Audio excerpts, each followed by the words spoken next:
좋은 아침입니다. 아침에 하나 뉴스 종합 비타민 아침의 매일경제 김은미입니다. 오늘 제 목소리가 유달리 밝죠. 이유 여기 있습니다. 네, 오늘 새벽 5시쯤 기쁜 소식이 또 파리에서 들려왔어요. 무슨 소식이냐? 우리 박태준 선수 남자 태권도 16년 만에 지금 이 58kg급인가요? 금메달을 땄습니다. 58kg급은 역대 첫 우승이라는데 휙휙 금빛 발차기에 텀블링 세리머니까지 여러모로 완벽한 금메달이 아니었나라는 생각을 해봅니다. 기분 좋은 소식으로 좀 시작을 해봅니다. 일면 같이 들어가 볼까요?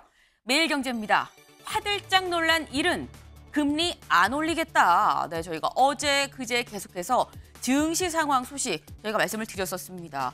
굉장히 지금 많이 출렁이고 있다. 사이드카, 서킷 브레이커 계속 발동이 되고 있다라는 말씀 드렸었는데 널뛰기 증시 상태, 멀미가 난다라는 얘기까지 있었던 이유, 이 원인 중에 하나로 꼽힌 게 계속되는 엔저 상황에서 갑자기 일본에서 금리를 훅 올렸죠. 그러다 보니까 이거 이제 이 엔저 상황 청산되는 거 아니야, 끝나는 거 아니야 라는 얘기가 있었습니다. 그래서 엔저 청산 움직임에 더 변동성이 컸다라는 분석이 나왔는데 이런 상황에서 화들짝 놀란 일본은행, 우리 금리 안 올리겠다라는 얘기가 나왔습니다. 뭔가 비둘기파적인 그런 발언인 거죠. 매파 발언에 떨던 시장 이제 안도하는 분위기다라는 겁니다. 네. 이 얘기는 당분간은 일단은 진정세 국면이 좀 이어지지 않겠느냐라는 생각도 가능한 대목이 아닌가 싶네요. 다음 기사 보겠습니다. 경향입니다. 정치 제로 70일 만에 출구 찾는 여야. 네. 오늘 여러모로 기분 좋은 소식으로 좀 저희가 계속 좀 시작을 해봅니다. 네. 정치가 어디 갔느냐, 정치 실종 상황이다 라는 얘기가 들렸던 이번 22대 국회. 사실 아직 22대 국회 개원식을 올리지 못한 상황이긴 합니다만 개원하고 70일 만에 드디어 뭔가 여야가 출구를 찾는 것 같다라는 얘기가 나옵니다. 네. 왜 이런 얘기가 나오느냐? 박찬대 지금 이 대표 직무대행이죠. 여야정 협의체 설치합시다라고 얘기를 하니까 추경호 국민의힘 원내대표가 정쟁 휴전합시다. 환영해요 라고 지금 얘기를 하고 있는 거죠. 뭔가 살짝 물꼬가 트이는 걸까 하는 생각이 좀 듭니다. 다만 영수회담 제안은 여권에선 살짝 좀 온도차가 있는 것도 같다라는 건데 뭐 약간 미묘한 온도차. 하지만 그럼에도 불구하고 뭔가 성과가 있을 것 같다라는 겁니다. 다음 기사 볼까요? 한국일보입니다. 전세사기법 이달 처리 가다. 전세사기법. 언제 통과되는 거야? 이견 없는데 왜 통과가 안 되는 거야? 라는 말 굉장히 많이 나왔었죠. 이달 8월 중에 처리가 될 것 같다라는 겁니다. 여야 협치 시동이다. 네. 국토위에서 피해자 고통방치 안 돼. 라는 공감대가 있었다는 거죠. 그래서 오는 21일 국토위 전체 회의에서 통과가 되지 않겠느냐. 더불어서 본회의까지 쭉 이어서 통과가 될 것 같다라는 겁니다. 더불어서 이것만 통과되는 게 아니고요. 간호사법, 부활화법, 그리고 지금 얘기 나오고 있는 전기료 감면 관련한 얘기까지도 지금 같이 나오고 있다. 여야가 드디어 머리를 맞대는 건가라는 얘기가 나오고 있습니다. 이 얘기 저희가 잠시 뒤에 대담으로도 좀 살짝 짚어볼게요. 다음 기사 볼까요? 중앙입니다. 네.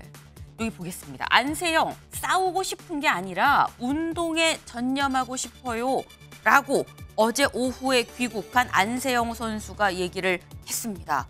한국에 가서 다 얘기할게요 라고 샤를드골 공항에서 얘기를 해서 기자들이 다 인천공항에서 기다리고 있었죠. 한국에 오면 얘기한댔어. 그래서 무슨 얘기하나 그랬는데 싸우고 싶은 게 아니라 운동에 전념하고 싶습니다 라고 얘기를 했습니다. 네. 약간 결이 다른 듯하다라는 생각 들지 않으시나요? 이 얘기도 저희가 잠시 뒤에 대담으로 차근차근 좀 짚어보겠습니다. 다음 기사 보시죠. 서울신문입니다. 51%대 48% 해리스 2주 만에 트럼프를 앞질렀다라는 겁니다. 엄밀히 말하면 앞질렀다라는 얘기가 살짝 약간 어폐가 있을 수 있어요. 오차 범위 내긴 합니다. 하지만 여길 좀 보겠습니다. 7월 22일엔 파란색이 카멀라 해리스고요. 빨간색이 도널드 트럼프입니다. 근데 지금 빨간색 막대가 살짝 높죠. 8월 1일에서 4일 실시된 여론조사 50일 48입니다. 2일에서 4일 48, 44 그리고 48, 45 다 오차 범위 내긴 합니다만 항상 제가 말씀드리는 거 있죠. 저희 시청하시는 분들은 아실 거예요. 여론조사는 뭐가 중요하다? 추위가 중요하다라는 겁니다. 추위가 파란색이 슬슬 더 빨간색을 앞지르는 추위인 것 같다라는 건 확연히 확인을 할 수 있습니다. 해리스가 트럼프를 앞지르는 추세다라는 거죠. 네. 다음 기사 볼까요? 동아일보입니다. 부업 뛰는 직장인들 엔잡러 67만 역대 최대다. 2분기 월 평균으로 67만 명이 투잡 이상 뛰고 있더라라는 거죠. 네, 보겠습니다. 본업만으로는 먹고 살기가 힘들다. 그러다 보니까 주로 누가 투잡 이상, 엔잡을 뛰고 있느냐? 청년층 그리고 40대가 많이 뛰고 있더라라는 거죠. 네. 열심히 일하니 보기 좋네 라기보다는 네, 얼마나 먹고 살기 힘들면 직업을 2개, 3개 하면서 더 열심히 일하는가라는 안타까운 마음도 좀 같이 드네요. 다음 사진 기사 볼까요? 네, 뭔가 파랗고 초록빛이 좀 돌고 이쁜 사진인가 싶은데 자세히 보면 아닙니다. 네, 지금 보시면 집들이 다 물에 잠겼죠. 에메랄드빛 물 색깔은 이쁘다라는 생각이 들지만 이게 문제는 이 물에 집들이 다 잠겨 있습니다. 여기가 어디냐? 알래스카예요. 네. 아니 눈도 아니고 물에 잠겼어? 물에 잠긴 이유 빙하가 다 녹았거든요. 빙하가 녹아서 호수가 넘쳐 흘러서 홍수가 났습니다. 그럼 빙하는 왜 녹았느냐? 짐작하시는 것처럼 기후변화 때문이다라는 거죠. 최근 정말 유례 없이 장기화되고 있는 열대야, 폭염 아니면 폭우. 네, 그것도 아니면 빙하가 녹아서 이렇게 홍수가 나는 지금의 이런 상황. 이 모든 게 다 하나를 가리키고 있다라는 겁니다. 기후변화 이제 정말 심각하다라는 점 거듭 저희가 좀 긴장감을 갖고 생각을 해야 될 것 같아요. 오늘은 제가 눈길 가는 기사 하나 또 준비했습니다. 같이 볼까요? 네, 이겁니다. 냉방병인 줄 알았는데 알고 보니까 코로나였습니다. 코로나 환자 한 달 새 5배가 늘어났다라는 거예요. 이걸 좀 볼까요? 네, 여기 보시면 지금 이 뭐 편의점에서 요즘에는 뭐 이런저런 약들도 많이 팔죠. 근데 보면 여기서 이 집에서 홈 테스트 할 수 있는 그런 이 코로나 이 진단제라고 얘기를 해야 될까요? 여기 지금 팔리고 있다라는 겁니다. 무려 한 달 새 5배나 급증을 했더라. 이걸 좀 보겠습니다. 질병청에 따르면 지난달 첫째 주 91명이던 코로나19 신규 입원 환자 수는 마지막 주에 465명으로 늘었다. 한 달 새로 따지면 5배, 전주랑 비교해도 2배 이상 뛰었다라는 겁니다. 아니 뭐 명수는 얼마 안 되는 거 아니야 라고 생각하실 수도 있습니다만 제가 사실 모든 거는 다 이제 흐름이고 추이인 거죠. 근데 한 달 사이에 5배, 전주 대비 2배 이상 이거는 심상치 않다라는 거 생각을 하셔야 될 것 같아요. 증상이 심하고 안 심하고는 약간 개인차가 있을 수 있습니다만 내가 콜록콜하고 몸이 좀 안 좋고 열이 난다 싶으면 한 번쯤은 코로나도 의심을 해보셔야 되는 거 아닌가라는 말씀을 좀 같이 드립니다. 네. 건강한 생활이 좀 중요하죠. 아침에 매일 경제, 종합 비타민. 네, 언제나처럼 TV로 좀 크게 보시다가요. 궁금한 점 유튜브 댓글 남겨주시면 같이 좀 얘기를 해보겠습니다. 오늘 함께해 주실 분들 소개합니다. 안녕하세요.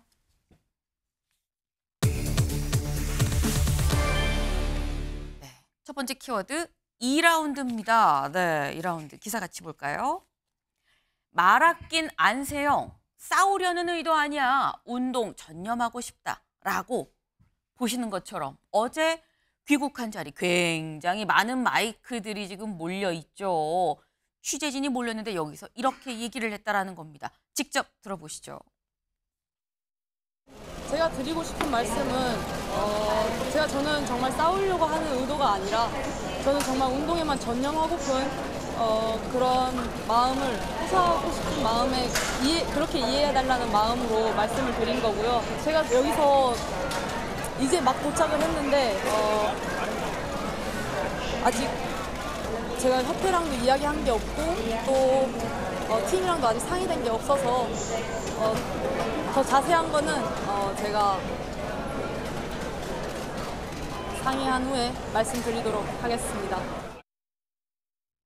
네, 안세영 선수 한국 가서 말씀을 좀 드릴게요 라고 했는데 한국에 도착해서 요건 제가 상의를 좀 해보고 말씀을 드리겠습니다라고 얘기를 했습니다. 얘기가 살짝 조금 다르다라는 느낌을 받으실 수도 있을 것 같아요. 좀 보겠습니다. 금메달을 확정지은 직후에 뭐라고 얘기를 했느냐? 대표팀과 계속 가기 힘들지 않을까 하는 생각도 합니다. 그래서 은퇴 시사야? 라는 얘기가 그래서 나왔던 거죠. 이 기쁜 순간에 나온 얘기가 이런 얘기였습니다. 근데 그 후에 이 파리에서 있었던 언론 인터뷰에서 이거 무릎 부상도 오진이 있었고요. 나한테 복식 출전하라고 강요도 있었고요. 이런 취지의 얘기들이 추가로 나왔습니다. 이런 얘기를 했었던 이유 이런 것 때문입니다. 라는 취지의 얘기였었죠. 그리고 귀국 전 공항에서 한국 가서 다 얘기할 거예요. 라고 얘기를 했는데 한국에 와서 싸우려는 의도가 아닙니다. 운동에 전념하고 싶어요. 라고 얘기를 했습니다. 김진욱 대변인님. 그 말을 좀 아끼는 것 같다라는 생각이 들어요. 아마도 그 금메달을 따고 난 직후 네. 그때는 이제 많은 생각들이 교차되는 게 아니었을까. 그러니까 그동안 오랫동안 운동에만 전념했던 그랬는데 그 운동의 결과로 금메달을 땄고 네. 그때 이제 감정이 굉장히 복받쳐 올랐을 것 같고요. 그런 상황 속에서 그동안에 뭐 여러 생각들이 있었을 거 아닙니까? 고생했던 생각도 들었을 거고 본인이 조금 더 잘했을 수도 있었던 네. 그런 상황들 이런 여러 가지 것들이 이제 그 생각이 들었을 텐데 아마도 저는 이번 이 상황을 보면서 기성세대와 어떤 상황을 놓고 보는 그런 시각이 다를 수 있다. 그런 측면도 한번 우리가 고민해봐야 될 부분이 있는 게 아닌가라는 네. 생각이 좀 들었고요. 또 중요한 거는 어쨌든 지금 안세영 선수가 어제 그 귀국하면서 하는 얘기가 네. 본인이 운동에만 전념하고 싶다. 아마 저는 저게 진심일 것 같아요. 그러니까 운동을 전념하기 위해서 본인이 뭐 선수 관리라든가 아니면 운영 관리라든가 그런 부분들이 조금 더 체계적으로 되었으면 좋겠다라는 부분을 얘기한 것이고 그런 부분들이 아마도 이제 이제부터 나오는 어떤 이 협회 또는 대표팀 이런 관계들 속에서의 그 시스템을 한번 정비해 볼 필요가 있는 게 아니냐라는 얘기를 하고 싶었던 게 아니었을까. 그리고 이제 그걸 하루 이틀 지나고 나서 비행기를 타고 들어오는 과정 속에서 본인이 진짜 하고 싶었던 얘기들이 너무 언론에 조금 그 왜곡되거나 확대 재생산되는 과정 속에서 본인의 생각이 좀 묻혀가는 그런 느낌도 있었을 것 같아서 어제는 좀 말을 좀 아낀 게 아닌가 이런 생각이 좀 들더라고요. 지금 말씀을 들어보면 사실 처음에 금메달을 따고 많은 생각이 막 교차하는 과정에서 문제 제기를 하긴 했지만 생각보다 이 사안이 뭔가 파장이 훨씬 크고 다른 내가 생각한 것과 다른 방향으로 가는 것 같아서 말을 아끼는 거 아니겠느냐라고 말씀을 하셨어요. 근데 또 한편 사실 저 얘기가 있고 난 다음에 올림픽 끝나고 얘기하지 왜 저때 얘기한 거야 라는 비판의 시각도 있었거든요. 그때 근데 또 반대편에서 나온 얘기가 아니 그 전에 얘기를 했지만 들어주지 않으니까 굳이 금메달을 따고 얘기한 거 아니야 라는 얘기도 있긴 했거든요. 김기영 대변인. 근데 사실 그렇게 된다고 하면 상황이 너무 커져버렸다라고 생각을 하는 건지 아니면 최초의 문제 제기가 사실 이 상황까지 이 정도 수위까지 생각을 하고 최초에 던졌던 건지 뭐라고 보십니까? 저는 안세영 선수의 나이가 22살이거든요. 그렇죠. 근데 저 같은 경우라도 만약에 인천공항에 왔을 때 네. 더 많은 취재진이 왔을 때 받는 그 뭐랄까요 압박감이 없지 않아 있을 것 같습니다. 특히나 네. 이제 개인과 개인의 문제가 아니라 본인이 이번 사안을 이른바 총대를 냈다고 생각할 수도 있는 거잖아요. 그러니까 나의 그 개인적인 게 아니라 내 어떤 선수 생활을 잘하고자 하는 게 아니라 이런 나를 포함해서 앞으로 있을 여러 선수들의 네. 이런 예를 들면 배드민턴계 전반의 맞습니다. 문제를 얘기한다는 선수 관리 문제나 훈련 방식, 그다음에 대회를 개인 자격으로 출전할 수 있는 문제, 그다음에 후원의 문제까지 여러 가지 폭넓게 돼 있단 말이죠.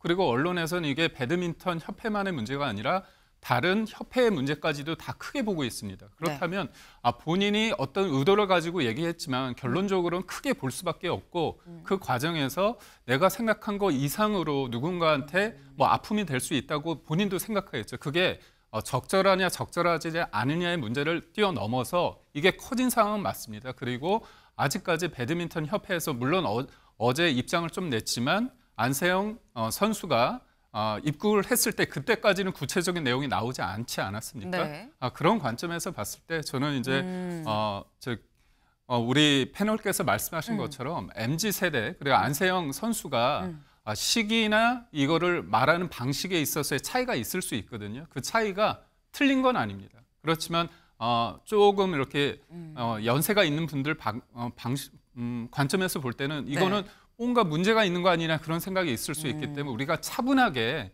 사실을 기초로 해서 한번 조금 늦을 수 있지만 종합적으로 보기 위해서는 조금 한 템포 쉬는 것도 괜찮을 것 같습니다.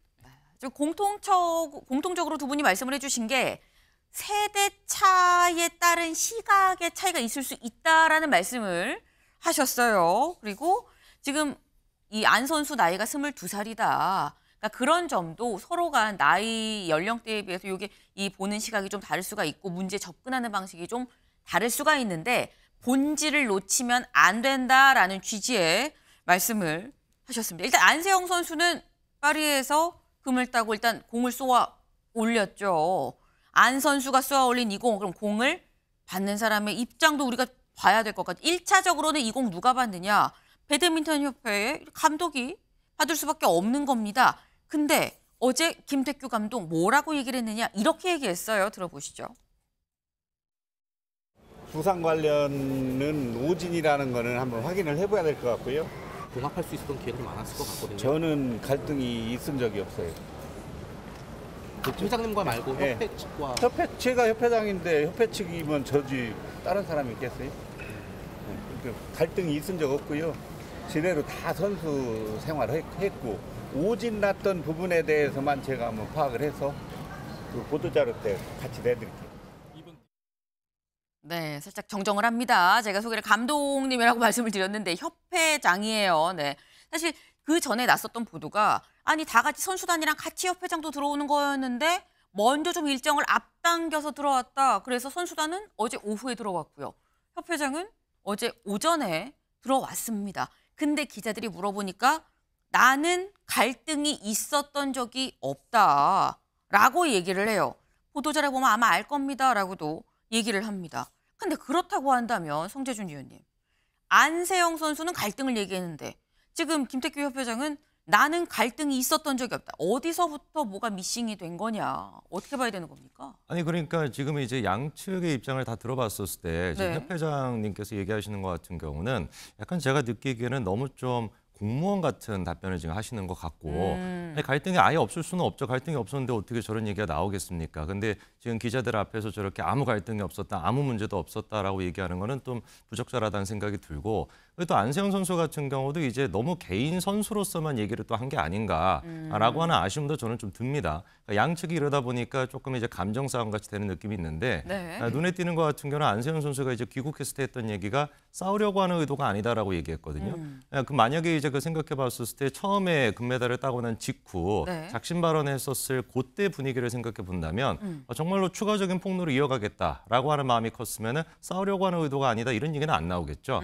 내가 뭐 앞으로 시간을 조금 갖고 그리고 또 추가 폭로를 하겠다 뭐 이런 식의 얘기가 나와야 되는데 근데 싸우려는 의도가 아니다라고 얘기하는 걸 봐서는 네. 제가 느끼기에는 안세영 선수도 그런 이때 발언을 해놓고 난 뒤에 주변 사람들의 또 조언을 들었겠죠. 팀원들의 조언이나 아니면 뭐 선배들의 조언 이런 것들을 듣고 내가 생각했던 거랑 조금 사실관계가 잘못된 부분이 있지 않았나 그런 어떤 걱정도 했었을 것 같아요. 그렇기 때문에 나름대로 좀 톤다운한 것도 있다라고 저는 봅니다. 사실 지금 이제 문제가 제기되고 있는 것들을 쭉 보면은 뭐 비즈니스석을 이용했다라든지 아니면 일방통봉을 했다라든지 이런 것들은 관료주의의 어떤 전형적인 어떤 문제점이라고 저는 보는 것이고 그게 막 이렇게 꼭 배드민턴 협회만의 막 문제다 이런 건 아니잖아요. 근데 제일 좀 문제가 되는 것 같은 경우는 전담 트레이너를 이제 그 계약 연장을 안 했다라고 하는 게 일반 국민들 입장에서는 납득이 잘 안 됐던 부분이거든요. 근데 이제 협회 얘기를 들어보니까 지난달 12일까지 일단 연장을 했다라는 것이죠. 그리고 추가 연장을 제안했지만 그 감독 측에서 트레이너 측에서 거절했다라고 하는 얘기가 나오거든요. 이건 명백하게 이제 사실관계가 다른 거 아니겠습니까? 네. 안세영 선수가 얘기했던 건 협회가 안 들어줬다라는 것이고 협회 측에서는 그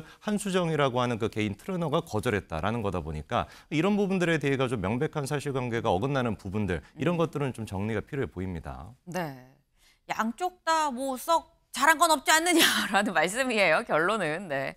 결국 이 갈등이 있다는 거는 어느 한쪽만의 잘못이 아니라 양쪽 다 문제가 있으니까 갈등이 이 표면, 이 수면 위로 올라온 거 아니겠느냐라는 말씀인 건데 뭔가 진실 공방처럼 빚어지고 있는 요 사안들 확인이 가능한 부분도 있다라고 말했는데 그 얘기를 저희가 좀 차근차근 볼 수 있도록 하겠습니다. 일단은 지금 현재 김택규 회장이 아까 얘기했죠. 갈등이 있었던 적이 없어요. 근데 보도자료 낼 거니까 그거 한번 보세요라고 얘기를 했습니다. 그 보도자료가 뭐냐? 이겁니다. 보이시나요? 네. 이 몇 장이냐? 하나, 둘, 셋, 넷 쭉 가서 10장입니다. 10장짜리 보도자료예요. 글씨 크기 보이시나요? 사실 이렇게 글씨 크기가 촘촘한 보도자료가 많지는 않아요. 굉장히 많은 내용이 지금 현재 들어가 있습니다. 그래서 중간중간 뭐 이렇게 이런 것도 있고요. 자, 뭐 7월 14일 0시 50분경 어떻게 했고 11시경 어떻게 했고 10분 단위로 지금 나와 있죠. 그날 오후 1시 30분에 어떻게 했고 진료를 내가 이렇게 데리고 가서 뭘 했고 이런 부분들이 다 시간대별 대화 내용까지 다 공개가 보도자료를 통해서 됐습니다. 네, 심지어 뭐 IOC 헌장도 발표가 돼서 들어 있었고요.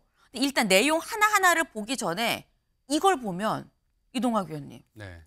굉장히 정색하고 낸 보도자료 아닌가라는 생각이 들어요.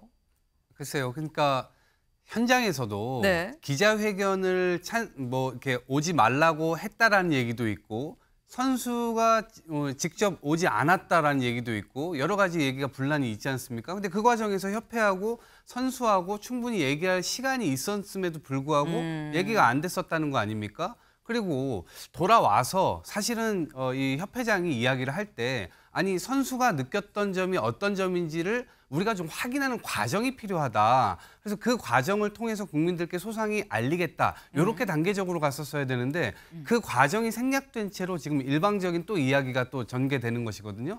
그런 차원에서 봤을 때 야 이거 무슨 진상 이게 게임으로 가는 거 아니야? 진실 게임으로. 그리고 사실 또 정부에서도 이걸 또 관심을 갖는다고 하고 국회에서도 여야 국회의원들이 실제로 이 문제에 좌시하지 않겠다라고 하면서 굉장히 강압적인 이 압력을 지금 가하고 있는 또 상황이거든요. 이게 협회 네. 차원에서는 부담도 굉장히 느낄 수도 있을 것 같고요. 그다음에 국민 여론도 그리고 언론도 굉장히 많은 압박이나 압력으로 작용될 수 있는 여지는 있는 것 같아요. 그런데 저렇게 대응하는 것은 어떻게 금메달을 딴 선수 한 명을 대상으로 뭔가 조직적인 어떤 대응을 한다라는 느낌을 주는데 저게 여론에서도 별로 그렇게 좋은 대응이라고 느껴지지는 않을 것 같습니다. 그래서 차제에는 안세영 선수가 어떻게 전 대응할지 모르겠어요. 그냥 일단은 톤 다운을 하긴 했으나 추후에 더 이 구체화 시켜서 그 과정 속에서 뭐 예를 들면 변호사와 상의한다든지 자기가 상의할 만한 어떤 사람이 있을 겁니다. 네. 그 사람과 상의해서 내용을 정리해가지고 언론 브리핑을 다시 하는 계획을 가지고 있는지는 모르겠으나 네. 앞으로 그러한 것들 여러 가지로 염두를 해볼 때 협회 차원의 저런 대응 굉장히 아쉬운 대목이에요. 네. 협회에서 너무 작심하고 지금 반박을 한 거 아니겠느냐라는 취지의 말씀이셨습니다. 오늘 경향신문 기사를 좀 같이 볼까요? 네. 말아낀 안세영, 침묵 깬 배드민턴 협회, 진실공방 2라운드로입니다.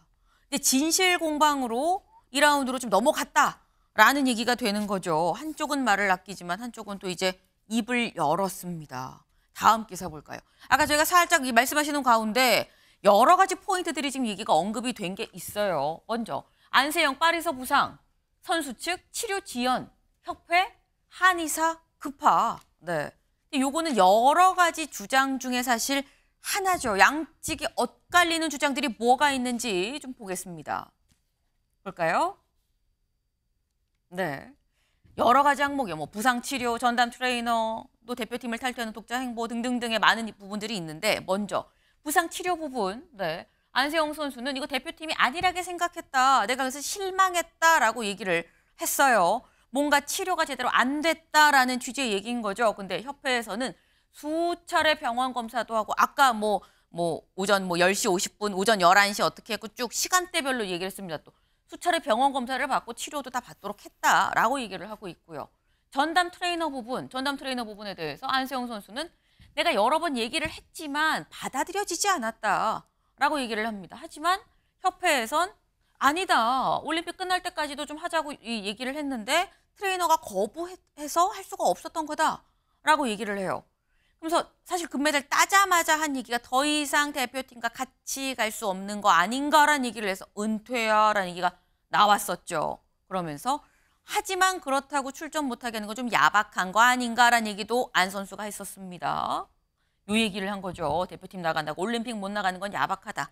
따로 선수로 나가고 싶다라는 얘기였는데 관련해서 배드민턴 협회에서는 IOC 이 규정을 같이 들면서 규정이 무시가 되면 다른 선수들은 어떻게 하겠느냐? 그럼 다른 선수들도 다 독자적으로 출전한다고 하지 않겠느냐?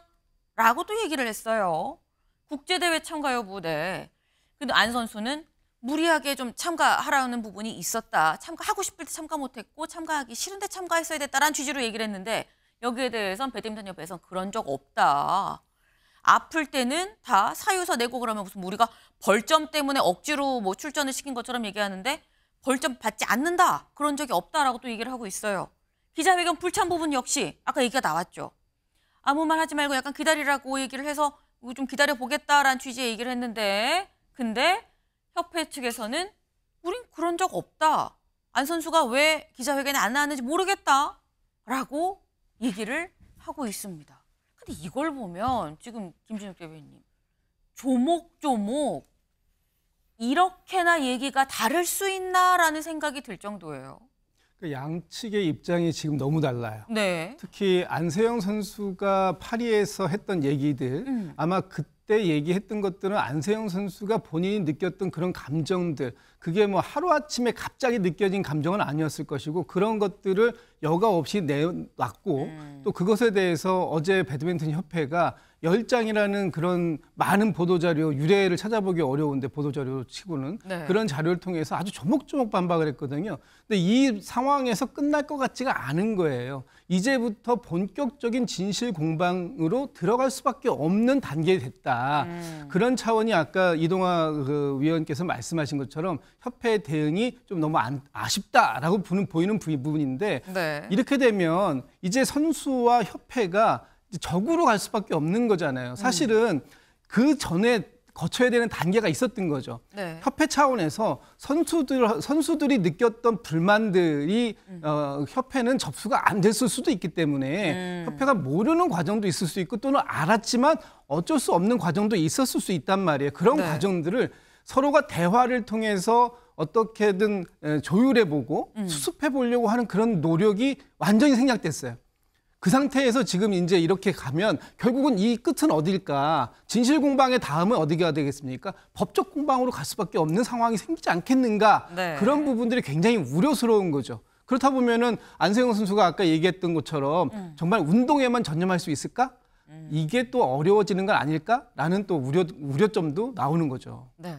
지금 말씀처럼 이게 상호 간에 그냥 잘 얘기를 좀 해보면 될 수도 있는 건데 지금 서로 간에 얘기하는 과정이 생략이 된 상태에서 다 공개적으로 대중 언론을 통해서 얘기를 하는 지금 약간 이런 상황이 지금 돼 버렸습니다. 그러다 보니까 이제는 반박을 안 할래야 안 할 수 없는 상황이 된 거 아닌가. 더 나가면 법적 공방까지 갈까 봐 우려가 된다라는 말씀이셨는데 근데 말씀처럼 김기영 대변인님 이런 상황이 돼 보면은 지금 조목조목 지금 배드민턴 협회에서 10장으로 다 반박을 했거든요. 이건 이래서 아니고 저건 저래서 아니고 아닙니다 했는데 이렇게 된 이제 공은 다시 또 안 선수한테 간 겁니다. 네.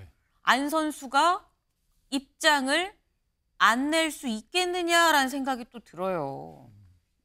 이게 보면 그 배드민턴 협회에서 네. 왜 하나하나 이렇게 어떻게 보면 좀 안고 갈 수도 있는데 하나하나 이렇게 조목조목 반박을 했을까?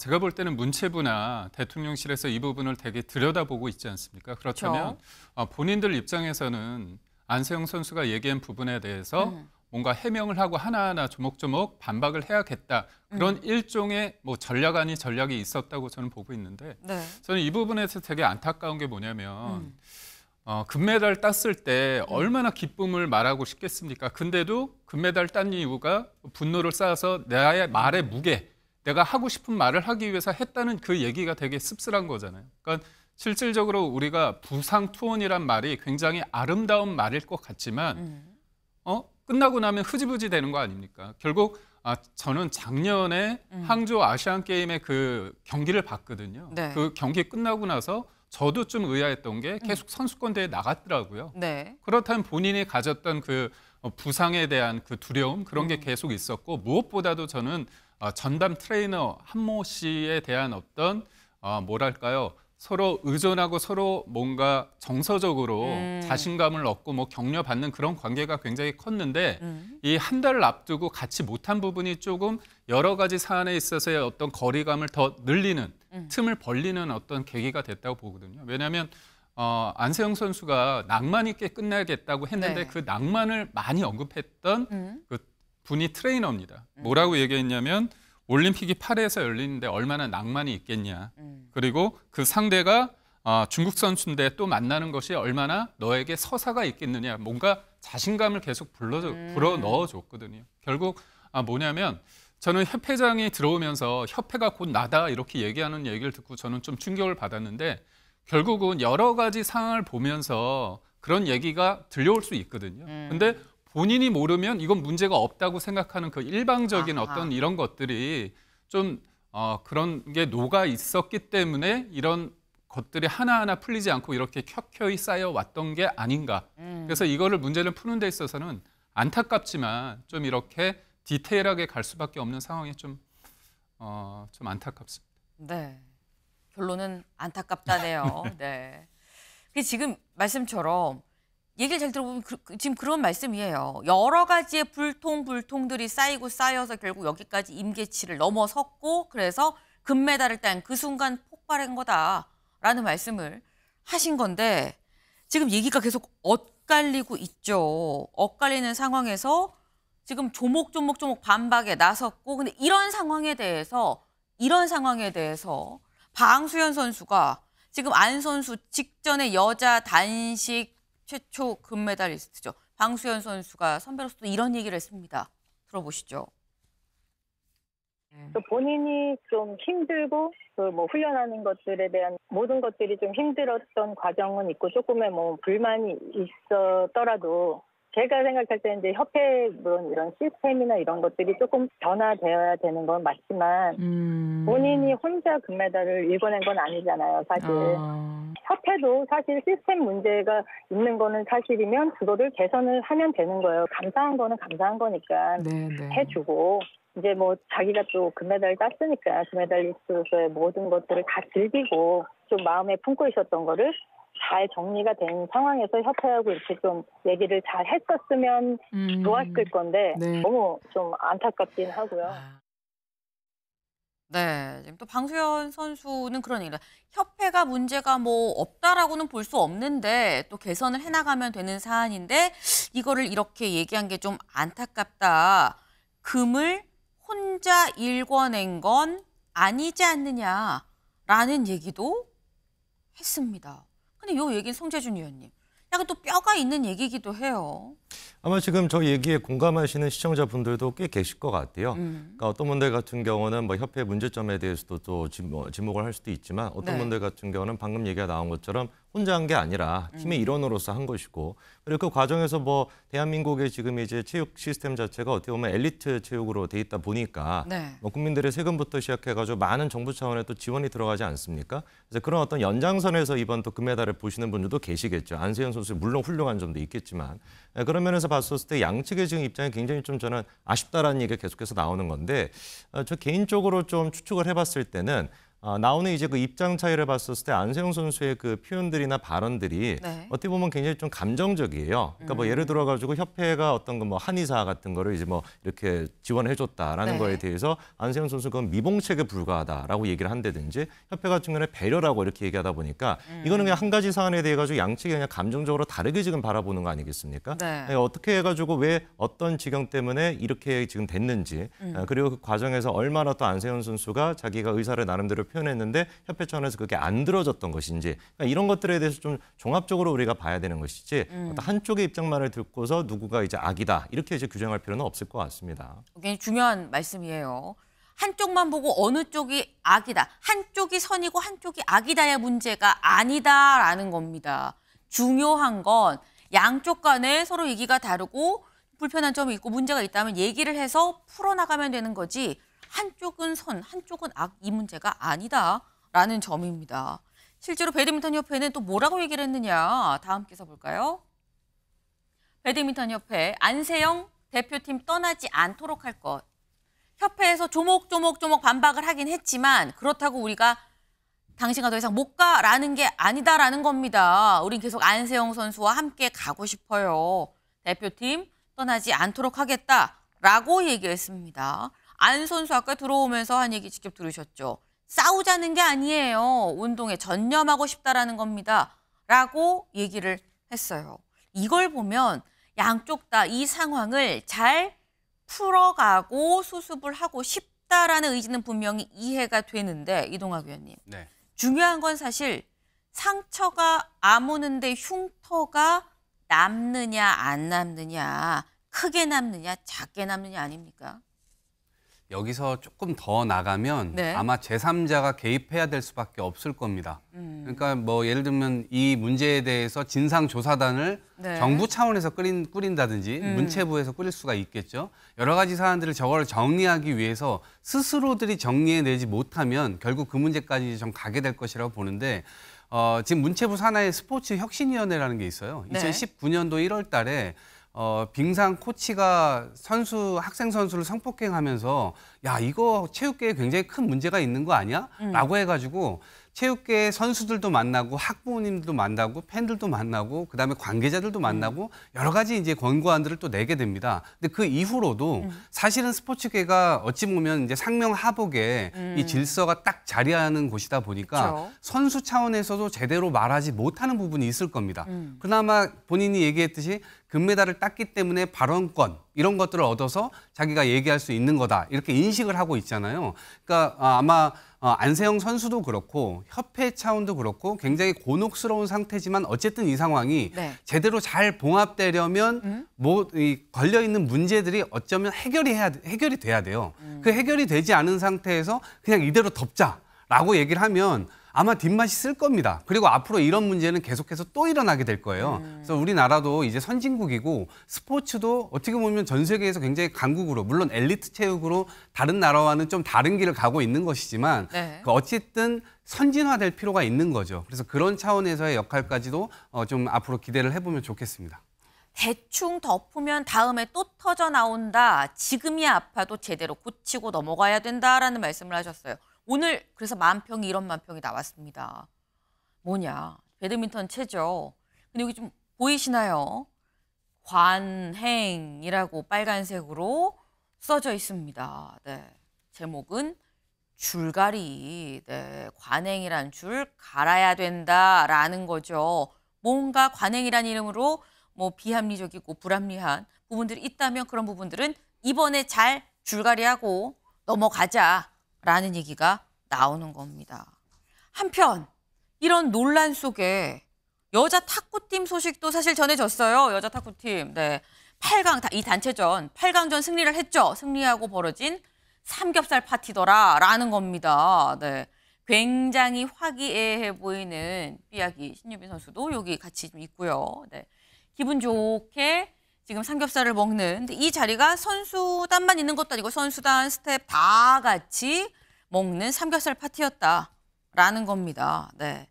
이 모두가 어울리는 화기애애한 자리가 유독 더 눈에 들어오는 이유는 지금 벌어지고 있는 배드민턴과 관련한 논란이 있기 때문에 더 눈에 띄는 게 아닌가라는 생각이 좀 드네요. 오늘 오후에 또 여자 탁구 4강전이 있죠. 4강전 저희가 열심히 좀 응원을 좀 해보겠습니다.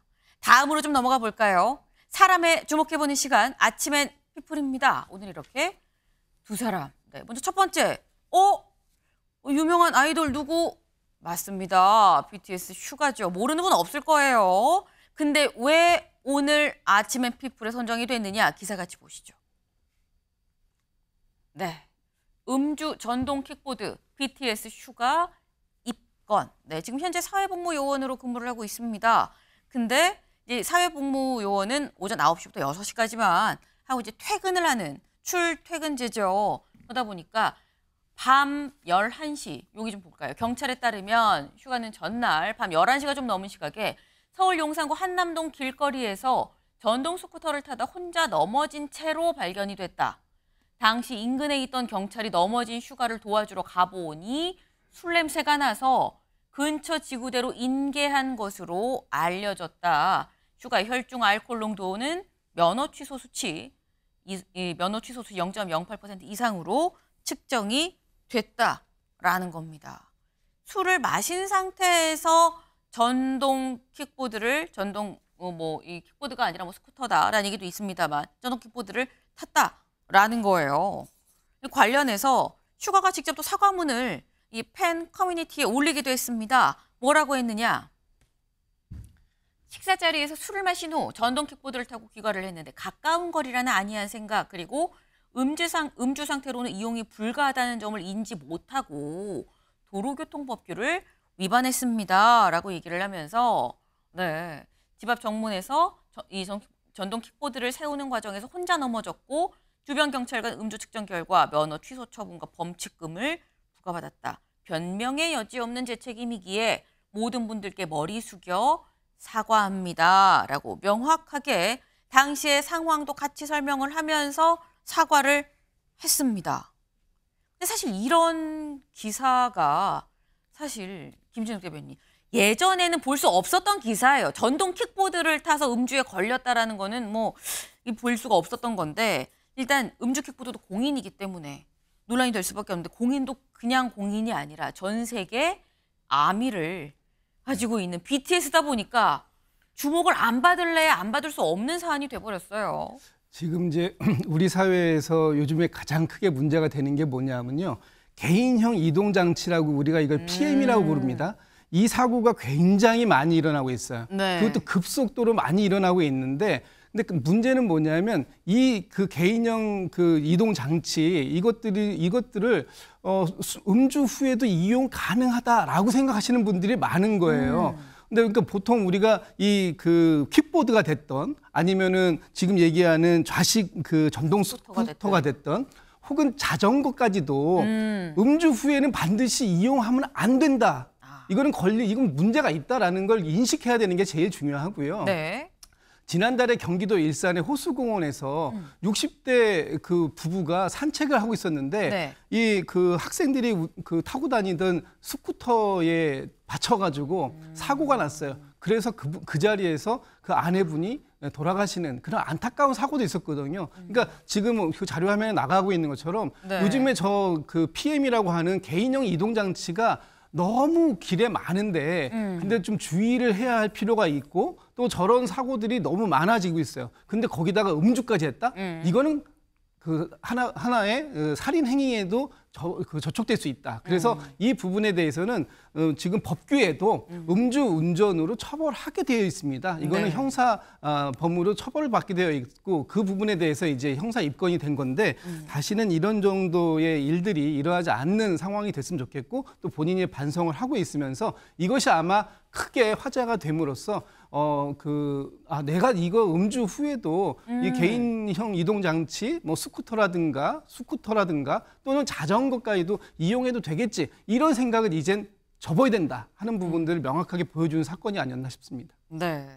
지금 이 말씀처럼 지금 개인의 어떤 이동 장치들이 굉장히 많은 형태로 지금 등장을 했습니다. 근데 모두 다 음주 상태에서는 안 된다라는 점 슈가도 몰라서 탔다고 해요. 그러니까 알고 우리도 이걸 계기로 좀 알아야겠다라는 겁니다. 근데 지금 이 사안이 약간의 좀 논란이 있습니다. 아니 본인이 다 인정을 하고 사과했는데 왜 논란이 있느냐? 다음 기사 볼까요? 음주운전 걸린 BTS 슈가 킥보드 탔다. 경찰 스쿠터다. 킥보드 탔다고 했는데 경찰은 킥보드 아니에요. 이거 스쿠터예요. 라고 얘기를 한다는 거죠. 두 개가 뭐가 다르냐라는 겁니다. 여기 볼까요? 경찰은 사건 당일 슈가가 몰았던 차량이 범칙금 처분 대상인 전동 킥보드가 아닌 전동 스쿠터에 해당한다고 보고 있다. 전동 킥보드와 전동 스쿠터 모두 도로교통법상 원동기 장치 자전거인데 하지만 음주운전에 적발이 됐을 경우 킥보드는 운전면허 취소 정지와 범칙금의 행정처분만 받지만 전동 스쿠터는 별도로 형사처벌을 받게 된다. 요지는 형사처벌 대상이냐 아니냐라는 거죠. 근데 문제는 형사처벌을 하는 어떤 주체, 지금 이 경찰의 입장은 이거는 형사처벌 받을 만한 스쿠터입니다. 라고 지금 얘기를 하고 있는 거예요. 네. 그러다 보니까 무슨 얘기가 있느냐. 사과문을 올렸지만 네, 약간 논란이 있을 수 있다라는 겁니다. 축소하려는 거 아니야라는 얘기가 있었어요. 빅히트가 바로 입장을 냈죠. 오늘 새벽에 냈습니다. 추가 확인 과정에서 제품의 성능과 사양에 따라 분류가 달라지고 사고에 대한 책임 범위도 달라질 수 있다는 걸 인지했다라면서 네, 사안을 축소하려는 의도는 전혀 없었다라고 얘기했습니다. 사안을 축소하려던 건 아니었다. 면밀하게 살피지 못해서 거기에 대해서도 거듭 사과를 드립니다. 라고 얘기를 했습니다. 네. 일단 이번 사안을 보고 명확하게 아마 많은 분들 느끼셔야 됩니다. 음주했을 때는 대중교통을 이용하셔라. 택시 타고 가셔라. 라는 거죠. 전동 킥보드 뭐 이런 거 타시면 안 된다라는 말씀을 음주운전 무조건 안 되는 거예요. 네. 거듭 말씀을 좀 드립니다. 두 번째 인물 가볼까요? 두 번째 인물 누구냐? 조국 대표군이 아닙니다. 옆에 있는 이 사람 조국 대표의 아들이죠. 예, 조모 씨. 왜 오늘 이 아침의 피플에 선정이 된 건지 같이 보겠습니다. 네. 지금 조국 대표의 아들이 연대 석사 학위를 가지고 있었습니다. 그런데 석사 학위가 취소가 됐다고 합니다. 왜? 지금 석사 학위를 받으려면 사실 이 석사 입학할 때 낸 서류 중에 뭐가 있었느냐. 이른바 허위 인턴 증명서 아니야 라는 논란이 있었던 요거. 최강욱 전 의원이 발급을 했다라고 한 요 허위 인턴 증명서 요 사안이 같이 사실 연계가 돼 있었죠. 근데 이 대법원에서 뭐라고 결론이 났느냐. 이거 허위 인턴 증명서입니다. 라고 판단을 내렸습니다. 그러다 보니까 관련해서 연대에서 회의를 열고 그럼 석사 학위 취소합니다. 입학이 무효화됐기 때문에 석사 학위도 취소합니다. 라고 얘기를 했다라는 거죠. 다만 또 보면 지난해 9월부터 서울대 국제대학원에서 지금 현재 석사 과정을 다시 밟고 있다고 해요. 연대 석사 과정은 이 석사 학위는 취소가 됐지만 서울대에서 지금 현재 다시 또 석사 과정을 밟고 있다라는 겁니다. 좀 아이러니한 게 성재준 위원님. 최근에 조국 대표는 99.99%로 또 대표 연임을 했거든요.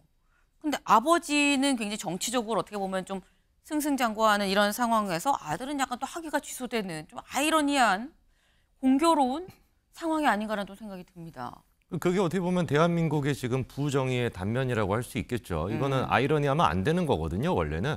애당초 조국 대표가 지금 이제 국회의원이 되고 그리고 지금 99.9% 가까이 되는 압도적인 지지를 받는 것 자체에 대해 가지고 어떤 좀 사회적인 반성이 필요한 게 아닌가 하는 생각이 들 정도입니다. 왜냐하면은 아들의 저 문제에 대해 가지고 조국 대표가 책임이 없습니까? 당연히 책임이 있을 수밖에 없죠, 그렇죠? 청문회 자리에서 자기가 했던 얘기가 거짓으로 드러난 거에 대해서 사과하고 자기가 도덕적인 책임을 집니까? 전혀 지금 도덕적인 책임을 지지 않거든요. 지금 이제 아들분 같은 경우도 물론 이제 뭐 석사학위가 취소가 된 거에 대해 가지고 어떤 분들은 뭐 안타깝다라고 생각을 할 수도 있겠지만 저거는 안타까운 게 아니죠. 어떻게 보면은 저거는 당연히 이루어졌어야 되는 것인데 오히려 좀 늦게 이루어졌다라는 생각이 맞을 것 같습니다.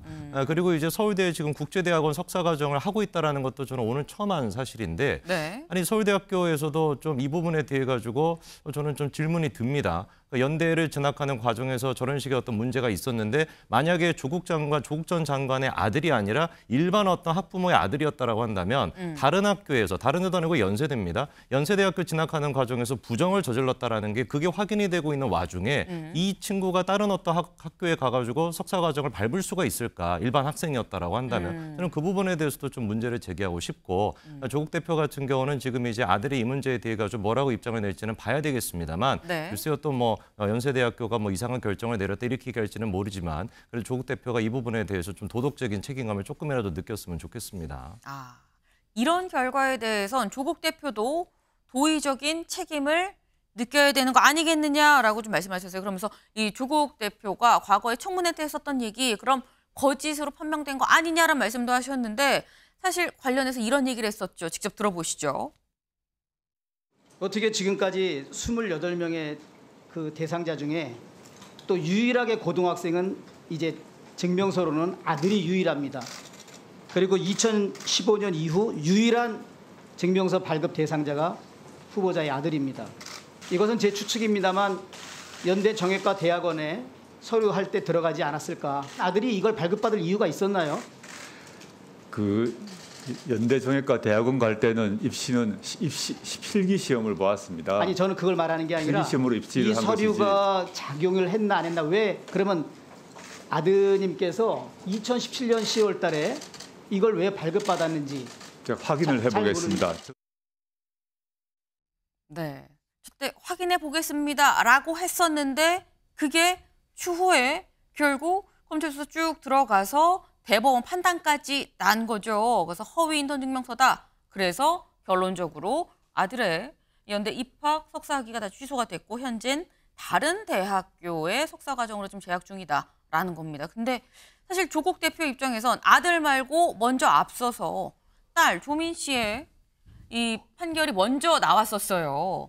그래서 고대 입학 취소, 부산대 의전원 취소, 더불어 의사 면허도 취소가 됐습니다.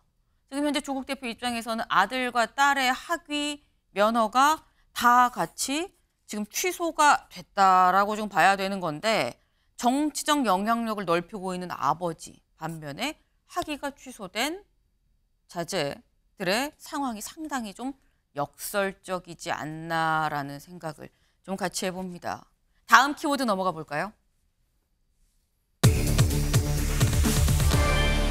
안 판다. 뭘 안 파냐? 누가 뭘 안 판다는 거냐 보겠습니다. 동교동계 상징 DJ 사저 팔리자 회수론의 시끄러운 야권입니다. 네. 사실 이 동교동계에서 이게 DJ 사저가 매각이 됐습니다. 법적으로 넘어갔어요. 완전히. 넘어갔는데 이거 다시 회수해야 되는 거 아니야? 라는 얘기가 계속해서 나오고 있죠. 근데 어제 저희가 무슨 얘기를 했었냐면 이거 다시 재매입을 한다고 하지만 산 사람이 나 안 팔 건데 하면 어떡합니까? 라는 얘기를 어제 했어요. 근데 매입자가 뭐라고 얘기를 했느냐 볼까요? 나는 이거 재매입 추진한다는 얘기 들은 바 없는데요. 뜻이 있어서 매입을 했습니다. 되팔지 않을 거예요. 나 세금 다 납부하고 명의 이전도 끝났습니다. 라고 얘기를 했습니다. 이동학 위원님. 네. 그거 어떻게 해야 됩니까? 참 어려운 문제입니다. 민주당으로서는 좀 안타까운 부분이라고 볼 수밖에 없고요. 네. 근데 오늘 이제 김홍걸 전 의원이 방송에 나와서 여러 가지 이야기들을 했는데 일단은 뭐 상속세 17억을 낼 수가 없었기 때문에 여러 가지로 자기가 노력을 해봤지만 이게 어려웠다라는 얘기를 하고 있고 또 하나는 문화재 지정이나 이런 것들에 대해서도 노력을 해봤지만 여기에 이제 저당권이 설정돼 있다는 겁니다. 이 저당권이 왜 설정돼 있냐 보니까 상속세를 내지 못했기 때문에. 그래서 뭐 예를 들면 할부로 좀 내겠다 이렇게까지 얘기를 했는데 어쨌든 그런 것들이 은행에서는 바로 그냥 이 저당권이 들어와서 네. 저당권이 들어와 있으면은 이것은 이 문화재로 지정할 수 없다. 그 법적 요건이 또 안 들어갑니다. 그래서 서울시에서도 오세훈 시장이 그 부분을 좀 설명을 했던 것 같아요. 네. 근데 그런 여러 가지 저간의 사정들을 지나서 결국에는 이 사저를 이제 매도를 하게 된 것인데 네. 지금 이제 새로 바뀐 집주인의 경우는 카페, 베이커리 이런 것들을 운영하시는 것으로 지금 알려지고 있고요. 네. 그 여기뿐만 아니라 그 앞에 여러 가지 그 건물들도 한 2군데 정도를 더해서 카페를 운영하고 계신 것으로 알고 있습니다. 그런데 저기는 카페로 운영하는 것보다는 약간 전시관, 박물관 이런 식으로 이제 운영을 하겠다. 그래서 내가 산 의미가 있으니 나를 믿고 뭐 기다려 달라 뭐 이런 얘기를 하시는 것 같아요. 네. 민주당 차원에서는 어쨌든 이게 내게 아니고 어떤 제3자가 저거를 그냥 운영하는 것으로 보는 것 자체가 사실은 역사적인 어떤 가치가 있고 그다음에 우리가 김대중 정신을 계속해서 이야기하고 있는 정당으로서는 어떻게 보면 사실 좀 뼈아픈 일격을 맞은 거 아닌가? 결과적으로는 그런 상황입니다. 네. 사실 지금 가장 큰 우려를 하고 있는 부분은 이 지금 사저가 상업화되는 거 아니야? 라는 바로 그 포인트입니다. 매입자가 이런 얘기를 했죠. 네. 사실 말씀처럼 이미 커피숍 이 체인을 운영을 하고 있는 분이에요. 이미 운영 중인 카페가 사저 바로 옆에 있고 2달 전에 사저 건너편 카페도 다 입찰을 받았다. 그래서 동교동 사저까지 카페로 바꿀 생각이 없다라고 얘기를 했습니다. 네. 그래서 카페를 할 생각이 없고 여기는 다 전시관, 박물관 형태로 좀 유지를 하겠다. DJ를 존경하기 때문에 최대한 상업적 목적을 배제하되 사저를 보존하는 방향을 세웠다. 근데 살짝 다시 한번 이 부분을 다시 한번 볼까요? DJ를 존경해 최대한 상업적 목적을 배제하되 사저를 보존하는 방향을 세웠다입니다. 상업적 목적으로 쓰지 않겠습니다는 아니에요. 최대한 배제한다고 했습니다. 더불어서 아까 기사 다시 가보죠. 여길 좀 같이 볼까요? 사저를 매입한 박 씨는 매각 당시 김홍걸 전 의원한테 본동에는 추모시설을 만들고 차고동은 개축해서 업무용으로 쓰겠다. 입장료를 받고 간단한 음료도 파는 문화 공간으로 만들겠다는 것이다. 1층에 전시시설과 카페를 겸한 노벨 커피숍이란 가칭을 지었단 말도 들린다라는 겁니다. 김진욱 대변인님. 그러니까 일단 뭐 기념하는 공간 이런 걸 만들 것 같긴 한데 입장료를 받고 간단한 다과를 파는 문화 공간이면 상업시설이 아닌 겁니까? 상업시설이죠. 지금 저 말씀은 우리가 이제 매입자의 선의에 기댈 수밖에 없는 그런 상황이 되었는데 네. 이게 그 김대중 대통령 전 대통령이나 또 이효 여사의 유지는 아니었을 거다라고 생각을 해요. 김대중 전 대통령이나 이효 여사의 유지는 이 사저에 대한 유지는 뭐였냐면 이 부분에 대해서 기념관으로 만들어 달라. 그리고 이 사저가 개인의 것이 아니라 이 민주주의의 산실 같은 곳이기 때문에 다시 국민들께 돌려드려야 된다라는 거예요. 그런 측면에서 저 입장료를 받고 뭐 간단한 식음료를 제공하는 이런 것이 어떻게 국민들께 돌려드리는 게 되겠습니까? 지금 상태에서 제일 좋은 거는 이 사저를 공공의 영역으로 다시 보내고 공공이 관리하는 차원으로 만들어 놓는 것이 제일 중요한데 사실 지금 이미 매각이 다 끝난 상태에서 그렇게 간다는 건 사실 굉장히 어려운 일이에요. 그러니까 다시 재매입을 추진해야 되는데 그러기 위해서 지금 뭐 박지원 의원이나 과거에 동교동에서 그 DJ 김대중 대통령을 그 가신으로 모셨던 사람들이 지금 우리가 먼저 자구 노력을 해보자. 그리고 나서 어떻게든 이 방법을 만들어보자라는 얘기를 하고 계시는데 지금 제일 필요한 건 관계자들이 좀 다 좀 모이는 자리인 것 같아요. 이게 그동안은 김홍걸 전 의원의 개인 소유가 지금 되어 있기 때문에 김홍걸 의원이 어떻게 재산권을 행사했는지에 대해서 알 길이 별로 없었습니다만 이제는 이제 확신이 됐으니까 이제부터는 모여서 어떤 방식으로 하는 것이 다시 이것을 이 두 분의 유지를 받드는 방식으로 갈 것인지 하는 것에 대해서 지금 이제 빨리 노력해서 얘기를 해야 되는 시점이 아닌가라는 생각이 들고요. 너무 안타까운 일입니다. 이 지금 사저를 공공의 영역으로 좀 빨리 끌고 왔으면 좋겠다라는 말씀을 하셨는데 사실 그래서 다시 이걸 재매입하자라고 하면서 박지원 의원이 내가 내 사재 6억 내놓겠다라는 얘기도 했었죠. 근데 조금 전 김홍걸 전 의원이 언론 인터뷰에서 뭐라고 얘기를 했느냐. 박지원 의원이 사저를 팔겠다는 걸 알고 있었을 거다. 왜냐하면 지난 봄에 어떤 사람이 나를 찾아와서 이거 사저 나 사고 싶어요 라고 말한 사람이 있었다. 근데 그 사람이 그 이후에 나를 만난 다음에 박지원 의원한테 가서 이거 사저 매입할 수 있도록 도와달라고 부탁을 했다더라.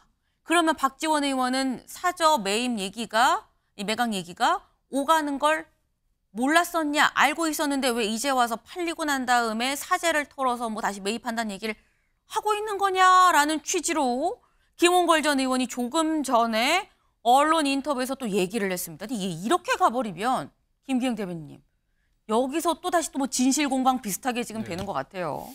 그러니까 다 모여서 민주화를 위해서 노력했던 분들이 다 모여서 이 문제를 풀어가면 제일 좋은데 지금 박지원 의원의 그 선의 6억 원을 쾌척해서 이거를 공공의 영역으로 가져오겠다. 이 부분에 대해서 의심이 갈 수밖에 없는 상황이지 않습니까? 이게 좀 문제고요. 무엇보다도 저는 이 부분에 있어서 계속 침묵하고 있는 민주당의 아버지 이재명 전 대표에 대해서 얘기를 꺼낼 수밖에 없다고 봅니다. 보면 민주당은 계속 얘기하는 게 뭡니까? 김대중, 노무현 정신을 계승하는 당. 그러다가 요즘에 좀 제가 볼 때는 좀 과하게 민주당, 이재명의 일극체제로 가서 과하게 가는 부분이 없잖아 있는데요. 김대중 전 대통령을 얘기할 때 우리가 빠지지 않는 수식어가 있습니다. 뭐냐면 의회주의자거든요.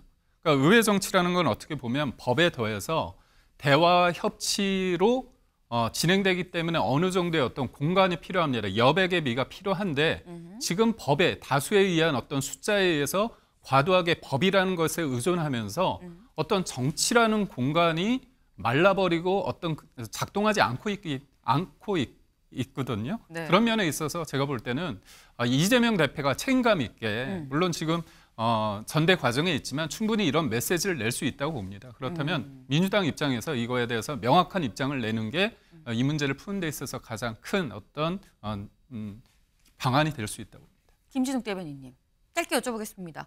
물론 지금 현재 대표는 아니지만 연임이 거의 확실시되고 있죠. 거의 90% 가까이. 이재명 대표는 왜 공개적으로 여기에 대해서 얘기를 하지 않고 있는 거냐라는 지적 어떻게 보세요? 이재명 대표도 이 부분에 대해서 얘기했었습니다. 또 그 책임 있게 이 문제를 갖다가 논의해 보겠다 이렇게 얘기를 했고요. 지금 계속 이재명 대표를 이 문제에서 왜 민주당이 아무 얘기도 안 하냐. 이 부분에 있어서 민주당이 그럼 민주당에서 어떤 방식으로 할 수 있겠습니까? 제가 그래서 아까 말씀을 드린 거예요.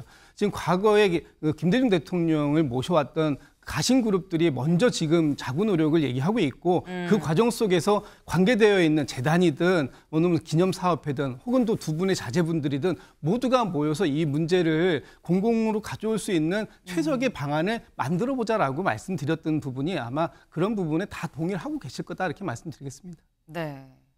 지금 빨리 이 논의를 좀 빨리 진척을 시켜야 된다라는 취지의 지금 말씀이신 건데 지금 김홍걸 전 의원이 언론 인터뷰 또 이런 얘기를 했다고 하죠. 지금 민주당에서 대책을 마련한다고 하는데 왜 나랑은 상의를 하지 않고 있는 거냐. 난 좀 어리둥절하다라는 취지로 얘기를 했다고 해요. 이 얘기가 사저 매각 상황이 또 다른 진실 공방으로 오늘 또 번지지 않을까 하는 생각을 좀 해봅니다. 다음 키워드 넘어가 볼까요? 영수회담입니다. 네, 영수회담. 정쟁 휴전하자. 영수회담 하자. 영수회담 하자는 얘기가 약간 이 뭔가 화해 물꼬와 함께 같이 나오고 있습니다. 직접 들어보실까요? 네, 저도 만나고 싶은 사람이 참 많습니다만 그중에도 절박한 과제가 있기 때문에 우리 윤석열 대통령을 한번 다시 만나 뵙고 싶습니다. 전에도 잠깐 만나 뵙긴 했지만 지금 상황이 너무 엄혹하다. 특히 경제 상황이 매우 안 좋기 때문에 저는 이 경제 상황을 어떻게 타개할 것인지 또 이 꽉 막힌 이 대결적인 전국을 어떻게 해결할 것인지에 대해서 한번 만나서 진지하게 말씀을 나누고 싶기는 합니다. 경제 비상 상황 대처와 초당적 위기 극복 협의를 위해 여야 영수회담을 조속히 개최해야 합니다. 현재 위기는 윤석열 정부 혼자 힘만으로는 돌파가 어렵습니다. 여야가 톱다운 방식의 논의를 통해서 상황 인식을 공유하고 속도감 있게 대책을 모색하는 노력이 그래서 시급합니다. 민생을 위해서 다양한 방식으로 이 생각을 모으고 마음을 모으고 정책에 관해서 협의하는 건 너무 좋은 일입니다. 절차라든가 격식이라든가 이런 거는 차후에 따져도 되지 않겠습니까? 네, 한동훈 대표의 입장까지도 좀 같이 들어봤습니다. 지금 보면 영수회담 합시다라고 이재명 대표가 처음에 운을 띄웠고요. 박찬대 직대가 또 합시다라고 얘기를 했고요. 그런데 한동훈 대표도 민생협의 좋은 일 아닙니까? 환영합니다라고 얘기를 했어요. 관건은 대통령실 이재명 대표 연임 뒤에 검토할 가능성이 있다라는 게 제목인데 그 안에 이런 부분도 있습니다. 대통령실 고위 관계자는 이날 통화에서 매일같이 입법 독주와 탄핵을 일삼으면서 갑자기 초당적인 협력을 위해 만나자는 게 생뚱맞게 느껴진다라고 말을 했다. 성재준 위원님. 그럼 이거는 용산과 국민의힘, 여의도에 있는 국민의힘의 스탠스가 약간 결이 다르다고 봐야 되는 겁니까? 아니 물론 이제 한동훈 지금 대표 같은 경우는 바로 직전에 얘기했었죠. 지금 네. 이제 금투세 문제에 대해 가지고 이재명 대표랑 만나서 토론하자. 그러니까 이게 영수회담 문제도 물론 중요한 문제긴 하지만 근본적으로는 여야 대표가 만나는 게 더 정상적이고 그리고 그게 더 시급한 문제 아니겠습니까? 그 부분에 대해 가지고 지금 이제 그럼 이재명 대표 안 되겠다라면 박찬대라도 같이 만나자라고 했는데 지금 박찬대 의원 같은 경우도 별다른 지금 답변이 없는 상태거든요. 그런 것들이 좀 이루어져야 된다라는 차원에서는 제가 봤을 때는 지금 대통령실과 국민의힘 입장이 크게 다른 것 같지는 않고 대신에 이제 문제가 되는 게 대통령실에서 지금 언급을 한 것처럼 네. 생뚱맞죠. 그리고 좀 어리둥절 불친절하지 않습니까? 지난번에 영수회담 했죠. 네. 영수회담 해가지고 바로 직후에 민주당에서 보였던 반응이 뭡니까? 이재명 대표는 몇 분 몇 초 얘기했다 이렇게 얘기하잖아요. 아니 지금 이번에 영수회담 할 때는 제가 봤을 때 스타워치 금지시켜야 될 것 같아요. 또 이제 뭐 몇 분 얘기했는지 그것도 시간 재고 있으면 되겠습니까? 그런 다음에 바로 직후 했던 게 또 뭐 별의별 특검이라 그래가지고 뭐 모든 것들을 다 아주 또 발의했고 오늘도 마찬가지로 지금 예정이 돼 있는 게 뭡니까? 시사면 특검에 대해 가지고 더 강하게 해가지고 지금 또 발의하겠다라고 하잖아요. 그래서 이런 부분들에 대한 뭔가 좀 정리가 되고 그리고 한 다음에 민생에 대해서 얘기하자라고 얘기해야 그래야지 진정성이 느껴질 거라고 봅니다. 네, 일단 우는 띄워진 상태입니다. 영수회담 실제로 현실화가 될 수 있을지는 좀 더 상황을 지켜봐야 되겠다라는 생각도 같이 해봅니다. 저희가 준비한 소식 오늘 여기까지입니다. 오늘도